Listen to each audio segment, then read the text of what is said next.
Hello everyone. Today we'll be discussing about the China and reserve currency issue. So first we'll talk about what is actually the reserve currency. A reserve currency is a foreign currency that is held in significant quantities by central banks or the monetary authorities as part of their foreign exchange reserves. The reserve currency can be used in international transactions, international investments, and all aspects of the global economy. It means a country and its central bank, if they acquire more of reserve currencies, it means this country is considered as a powerful country in the world. A global currency or a reserve currency is one that which is accepted for trade throughout the world. Some of the world currencies are accepted for most international transactions, and they are US dollar, the euro, and the yen. At one time, its GDP represented 50% of the world's output. That means it is considered as a reserve currency. And the US dollar is one of the most popular in this regard. According to the International Monetary Fund, the US dollar is the most popular. As of fourth quarter of 2019, it makes up over 60% of all known central bank foreign exchange reserves. That makes it the de facto global currency, even though it doesn't hold an official title. The next closest reserve currency is the euro. It makes up 20% known central bank foreign currency reserve. The chance of the euro becoming a world currency was damaged by the Eurozone crisis. It revealed the difficulties of a monetary union that's guided by separate political entities. But then why this US dollar is considered as the strongest world currency? The relative strength of the US economy supports the value of the dollar, is the reason the dollar is the most powerful currency. As of 2018, the US had $1671 billion in circulation. As much as half that value is estimated to be in circulation abroad. Many of these bills are in the former Soviet Union countries and in Latin America. They are often used as hard currency in day-to-day transactions. In the foreign exchange market, the dollar rules. Around 90% of foreign exchange trading involves the US dollar. The dollar is just one of the world's 185 currencies according to the International Standard Organization list. But most of these currencies are only used inside their own countries. Then we can discuss about China. The China's economy is considered as second largest economy of the world, but its per capita income still only about a quarter of that of high income countries, and about 373 million Chinese are living below the upper middle income poverty line of US dollar 5.50 in a day. The currency of the world's sixth largest economies, the China's renminbi or Chinese yuan, is the only one without reserve currency status. Economy has neither a flexible exchange rate system nor an open capital account. It means because of this country's fixed or a packed currency system, they are not operating at the fixed flexible exchange rate system, and also because their government rigidity and such strict rules, they are also not following the open capital account. There are the three aspects of the RMB's role in IMS. The first, we have internationalization. It used in denominating and settling cross-border trade and financial transaction. That is, its use an international medium of exchange. The China is promoting the international use of its currency by permitting the settlement of trade transaction with the renminbi. They are easing the restrictions on cross-border remittances of the renminbi for settlement. They are also allowing the issuance of renminbi denominated bonds in Hong Kong and the foreigners in the mainland, and permitting the selected banks to offer offshore renminbi deposit accounts. They are setting up local currency bilateral swap lines with other central banks. Then the second, we have the capital account convertibility. As we all know, the capital account convertibility is a feature of nation's financial design that centers on the ability to conduct transactions of local financial assets into foreign financial assets freely or at market determined exchange rates. It is sometimes referred to as capital asset liberalization too. And we all know that the China does not allow to open capital account in that case. Then we have reserve currency. Whether the RMB is held by foreign central banks as protection against balance of payment crisis, it means the central banks of the countries, they are keeping this renminbi as their foreign and their reserve currency for settling their financial crisis and also the international transaction. So that is also important when it comes about the RMB's role in the IMS and also becoming as a reserve currency. There are several factors which makes a currency as reserve currency. The one is economic size, the open capital account, flexible exchange rate, financial market development, and macroeconomic policies. So we'll first discuss about this economic size. The China accounts for 10% of the world's gross domestic product, 15% by its purchasing power parity rather than market exchange rates, nearly 9% of the foreign direct investment, and 10% of the world trade. When compared on the basis of purchasing power parity, China is the largest economy with a GDP of $27.31 trillion. Based on 2019 figures, the size of China's nominal GDP was lesser than that of US by around $7.3 trillion, and the gap is expected to reduce to around 4.5 trillion by 2024. The second component is open capital account. As we all know, the China's government is very rigid and putting so many restrictions on the cross-border transactions and investors. So now China is gradually easing the restrictions on both inflows and outflows for making this yuan as the reserve currency. So the limit of foreign exchange purchases also increased, now $50,000 it is. More recently, they are now encouraging the outflows and investors to their nations, and they control the inflows are being gradually eased, but there are few restrictions still on that. The upper limit on the portfolio investment is also raised, and they are also reducing the locked up period in this regard. Then the third component is flexible exchange rate. The flexible exchange rate is the regime which is important for the reserve currencies because they are generally they trade freely and their external value is market determined. We all know that the China is relying upon the fixed exchange rate system or a quasi-pegged exchange rate system where they are pegging their currency, controlling their own reserves. In that case, the flexible exchange rate regime, the absence of this would not help this particular country making yuan as a reserve currency. This renminbi is clearly pegged to the dollar, which implies because of the trade surplus of China and the accumulation of foreign exchange reserve, there is no monetary independence in China. Interest rate cannot differ very much from those on the dollar. The fourth component is financial market development. China has relatively shallow and underdeveloped government and corporate bond markets.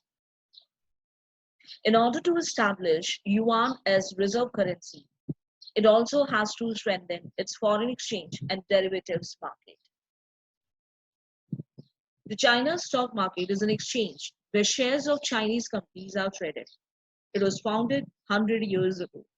Is the second largest in the world after that United States. On June 2027, Morgan Stanley Capital International announced it was adding China's share to its emerging market index.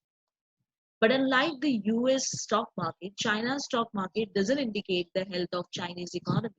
The total value of every stock traded on its exchanges is only a third of its economic output, as measured by gross domestic product.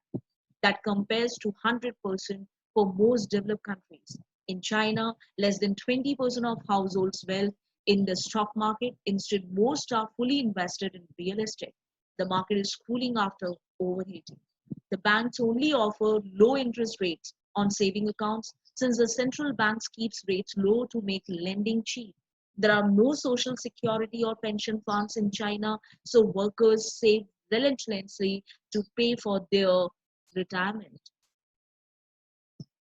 And also this COVID-19 impact, which is bringing the downturn in case of Chinese stock market.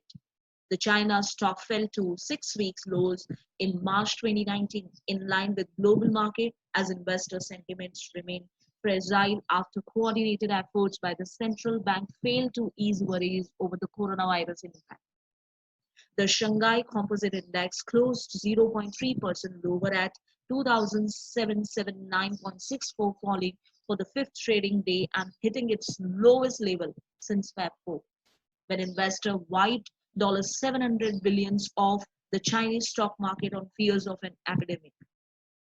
And then Trump wants to ban $50 billion of UD funds from China's stock.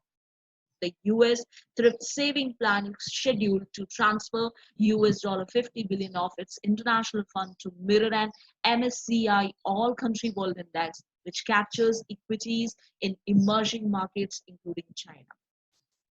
Then the financial market plays a very important role, making this currency as a reserve currency. So there is always a threat if the outside disturbances is influencing the internal disturbances is influencing the entire stock market. But the current situation is definitely similar for the all countries in the world. But if we consider the financial market of this China, the stock market is also very strong after this United States. Then we have the macroeconomic policies. The investors in a country's sovereign assets must have faith in its commitment to low inflation and sustainable level of public debt. We all know that China is relying upon the fixed exchange rate design. Also, they do consider the more localized product. It means they do follow the more import substitution. They do rely upon more exports, and in that way, they are participating more in the global trade. So the low inflation is their USB, and that's how they are controlling their macroeconomic policies. The China inflation rate for 2018 was 2.07%, a 0.48% increase from year 2017. And if we consider the China's inflation rate for year 2017, then it was 1.59%. And if for year 2015, then it was 1.44%. And for year 2016, it was 2%. So we can see these figures that it is considering the all near and above, that is 2%. But the projection of IMF about the inflation rate of China for year 2020 is now 3%, and that is because of this COVID-19 impact too. If we consider the China's global currency status in the world economy, that already has been discussed, that it is not indicating the stock market or the financial market is not indicating the health of Chinese economy according to its GDP. The financial market development in the home country is one of the key determinants of a country's international status.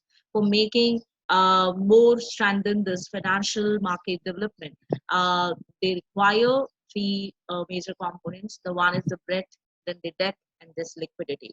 The breadth is indicating the availability of a broad range of financial instruments, including markets for hedging risk.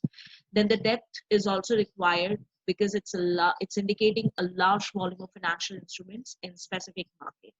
Then the liquidity is important for a high level of turnover and the trading volume. China falls short on many key dimensions of financial market development, and steps to aggressively promote its currencies in international role are likely to be impacted over the medium term by the weaknesses of its financial system. China's financial system remains bank dominated, with the state directly controlling most of the banking system. So there is a need for this China to strengthen this financial market to compete as a reserve currency in the world economy. So what are the reasons why yuan won't replace this dollar? The money talk is not enough. Dollars hold 62% the world's aggregate reserve currency. Most of the central banks in the other countries hold a lot of dollars for the capital market. We all know about it, this for becoming a reserve currency, this is most important, that how much the GDP, how much GDP of your nation is representing the world economy. So for US dollar, if you do consider, that is more than 50%, and that is required to becoming a reserve currency. So I guess this China and this yuan has to still wait for becoming this reserve currency in this regard. Then we have the second reason, that is the government transparency. The lack of transparency will be the main drawback against the yuan. Stability is the biggest factor why countries gravitate to the dollar, which has not been devalued ever. So this is very important, that the dollar was never devaluated by its nation. So that is why there is a more credibility. And also the government is very transparent in that case, whereas the China's government is more rigid in this aspect. The yuan, on the other hand, is tightly controlled by China, even as Western countries led by the US call for liberalization of the yuan. As you already have discussed that a flexible exchange rate regime is very important in this case. If the country is moreover relying upon the fixed exchange rate regime and controlling this yuan, then this particular currency has to wait more for becoming a reserve currency in the world economy. So the Chinese government has to be more transparent, has to be more innovative in terms of, or they have to relax the restrictions when the yuan has to flow in the world economy. And then only we can think, yes, now it's in the race of as reserve currency. Then we have the third reason, that is the friendly pressure. The yuan is already being traded directly between China and two other countries, Australia and Japan. That means both countries do not need US dollars to trade with China. Does it mean the yuan is gradually encroaching into the dollar reserves of other countries? The encroaching only goes as far as the bilateral trade between China and that other country. In world trade, the US will exert friendly pressure to maintain the dollar as the exchange currency, and the rest of the world, other than perhaps North Korea, Iran, and China, will not likely US. So that is why the US dollar is more considered as a reserve currency in the world economy, and that is more reliable. So the China is still far away for becoming this reserve currency. But yes, of course, if they are able to peg their currency in an effective way, but at the same time, if they are relaxing the restrictions on yuan, the cross-border transactions, and strengthening their financial market development, in that case, yes, this yuan can also become a reserve currency for the world economy.